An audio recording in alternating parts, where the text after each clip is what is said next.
Welcome to big news. నేను మీ గౌసుద్దీన్ షేక్. ఉన్నదే రాస్తా, చూసిందే చెప్తా.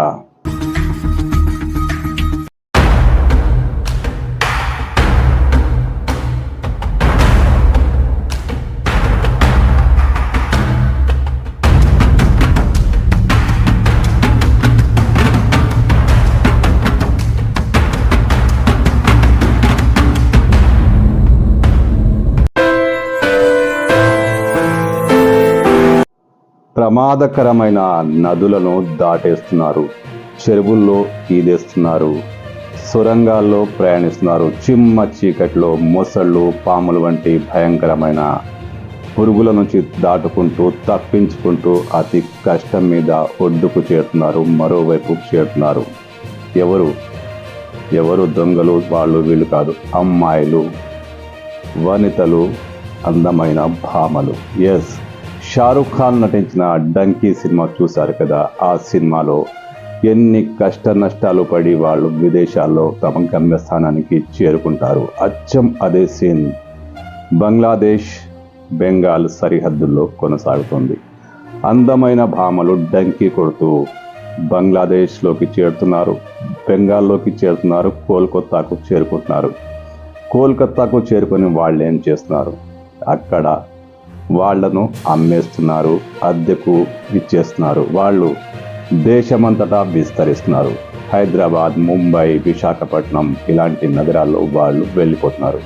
అక్కడ ఏం చేస్తున్నారు? అక్కడ వాళ్ళను మళ్ళీ అమ్మేస్తారు. కోల్కతాలో 20,000కు 30,000కు వాళ్ళ వ్యాపారం కొనసాగితే హైదరాబాద్, ముంబై లాంటి ప్రాంతాలకు వస్తే వాళ్లకు 2 లక్షలు 5 లక్షల వరకు ధర పలుకుతుంది.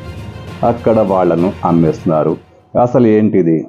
అందమైన భామల్ని అద్దెకు సరఫరా చేసే ముఠాలు వాళ్లను కొనుగోలు చేస్తున్నాయి. ఎస్, డంకీ ద్వారా బంగ్లాదేశ్ నుంచి ఇండియాలోకి చేరి కోల్కతా ద్వారా దేశమంతటా పాకిపోతున్నారు.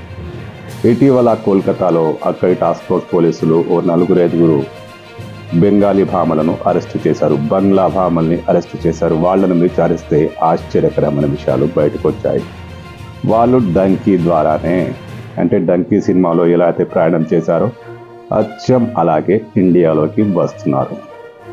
బంగ్లాదేశ్లో ఇప్పుడున్న పరిస్థితులు వాళ్ళకు జీవనానికి ఏమాత్రం అనుకూలంగా లేవు. బీదరికంలో మగ్గిపోతున్నారు, సమస్యలతో పోరాటం చేస్తున్నారు. ఈ పరిస్థితిని నివారించి అందమైన జీవితాన్ని అనుభవించాలని, విలాసవంతమైన జీవితాన్ని ఎంజాయ్ చేయాలని కొంతమంది బ్రోకర్లు, అంటే బంగ్లాదేశ్ నుంచి ఇండియాకు వచ్చిన వాళ్లకు ఆశ చూపిస్తున్నారు. ఆ బ్రోకర్లు వాళ్ళ కుటుంబాలకి 20,000 30,000 చెల్లించి వాళ్ళని డంకీ మార్గంలో ఇండియాకు చేరుస్తున్నారు. ఇక్కడ వాళ్ళను అమ్మేస్తున్నారు.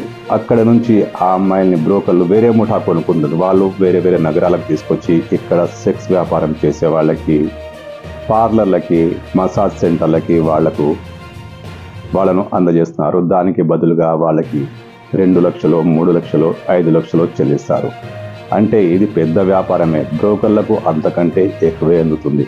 కానీ ఈ అమ్మాయిలు ఏం చేస్తున్నారు? హైదరాబాద్లో కానీ, ముంబైలో కానీ, కోల్కతాలో కానీ, వైజాగ్లో కానీ ఎక్కడ చూసినా వీళ్ళే వ్యభిచారం చేస్తున్నారు, సెక్స్ వ్యాపారం చేస్తున్నారు. వీళ్ళ కారణంగా ఇబ్బందికరమైన పరిస్థితులు తలెత్తుతున్నాయి.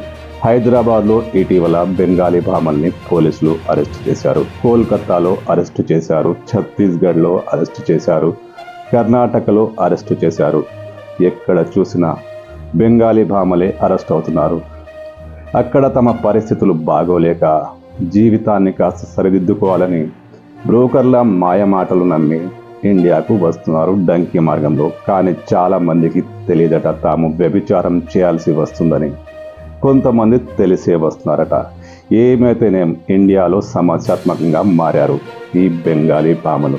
వీళ్లను అరికట్టేందుకు పోలీసులు ప్రయత్నిస్తున్న గుట్టు చప్పుడు కాకుండా ఎక్కడో ఒక చోట బెంగాలీ భామలు తమ పరువాలను విక్రయించుకుంటున్నారు, అంటే పచ్చి వ్యభిచారం చేస్తున్నారు. ఇలాంటి వారిని అరికట్టాలంటే ఎంత పోలీసులు ట్రై చేసినా సాధ్యం కాదు. అక్కడ డంకీ మార్గాన్ని నివారించాలి. కోల్కతా కాదు, బంగ్లాదేశ్, బెంగాల్ సరిహద్దులో బీఎస్ఎఫ్ ఇప్పటికే అనేక ప్రయత్నాలు చేస్తుంది. కానీ చీకటి మార్గంలో చెరువులు ఈదుకుంటూ పెద్ద పెద్ద సొరంగాలు చేసుకుని వాటిని దాటుకుంటూ బ్రోకర్ల సహాయంతో చాలామంది అమ్మాయిలు ఇండియాకు చేరుకుంటున్నారు. వీళ్ళ ఆట కట్టించాల్సిన అవసరం చాలా ఉంది.